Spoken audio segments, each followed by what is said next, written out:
Minneapolis' celebratory atmosphere was thwarted for a few fleeting moments. A hushed crowd at Target Center waited as Anthony Edwards lay flat on his stomach following a fall from a drive to the basket. The chants of MVP rang out when the former football player got up slowly, grimaced a bit, and soon after took 2 free throws. Then he clapped his hands, got down in a defensive stance and continued tracking Jamal Murray like a defensive back giving a wide receiver a bad day. "I fell pretty hard. I'm used to falling like that in football when I got on pads, so I'm well protected," Edwards said after the game with that familiar gleam in his eye. "I didn't have any pads on tonight, so I felt that for sure. It took time to get used to the pain, but I'm good now."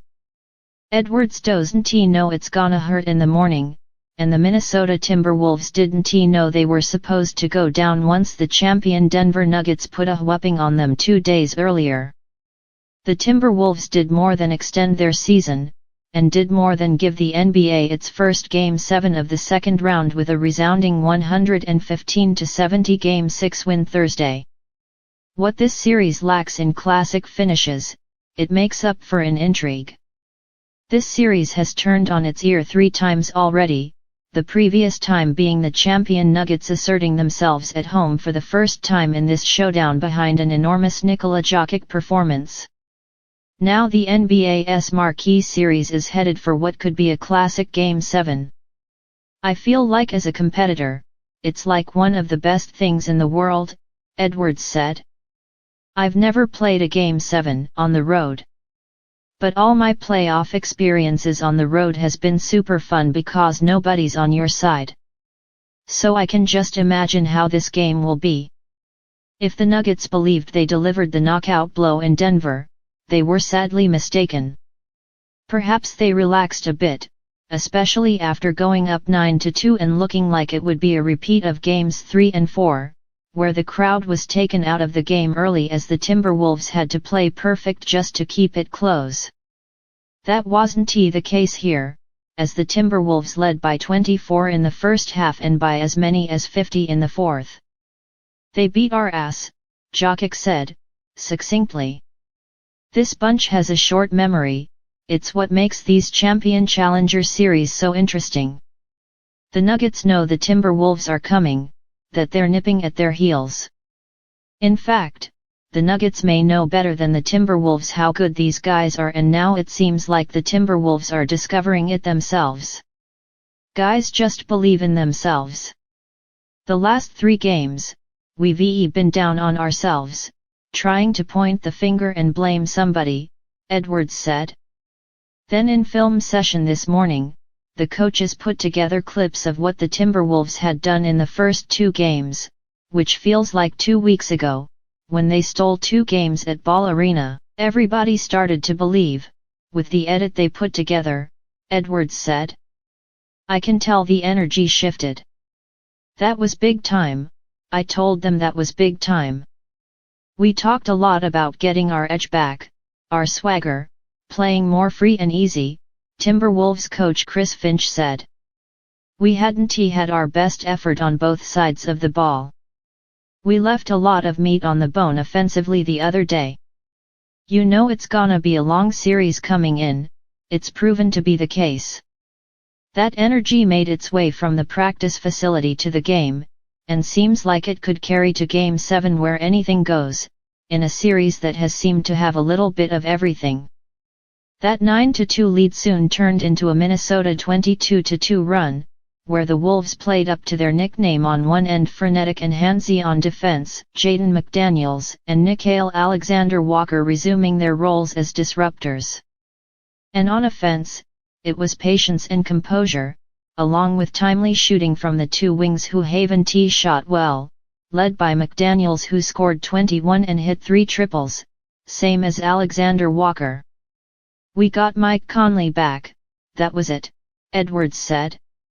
Conley missed Game 5 with a right Achilles injury, but looked very much like himself after the rest. He hit 3 triples himself and scored 13 points with 5 assists. "I know you have 2 of the best teams fight and clawing every night," Conley said. We don't know who's gonna come out.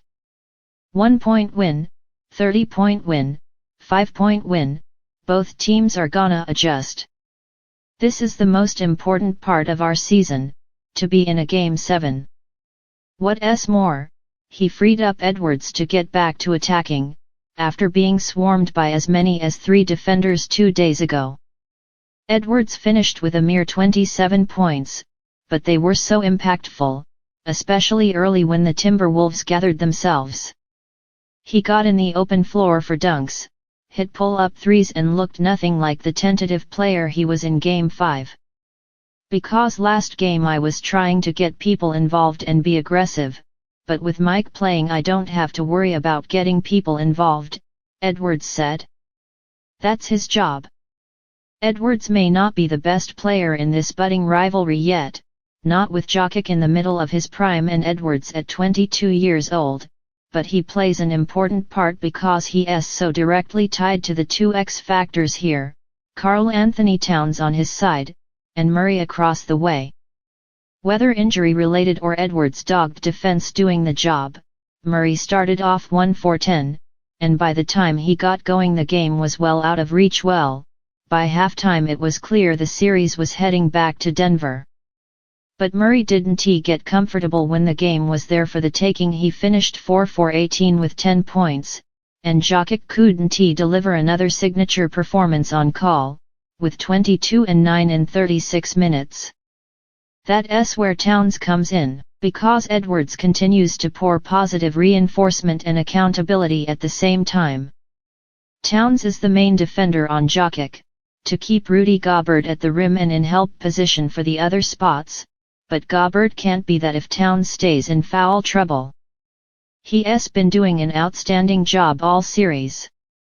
The main thing, his ass stayed out of foul trouble like I told him in that Phoenix series, Edwards said. I cussed him out every chance I get, stop effing fouling. You guys see it. If caught don't foul, we win the game every time. You do the best job on Jokic. Towns can be pretty sloppy attacking mismatches, but he was patient, assessing the defense and swinging it to open shooters. They didn't hit at a high clip, but making the right play gives you a chance, especially when those wings drive at the Nuggets' shoddy rim protection. Towns scored only 10 points in 29 minutes but added 13 rebounds and 5 assists, and committed just 3 fouls. Edwards was rumored to tell a Denver ballboy on his way out of the locker room that he'd be back for Game 7. In pure Edwards fashion, he backed it up. Hell yeah, Edwards said. I told him, I'll see all expletives for Game 7. Game on. Please subscribe my channel now.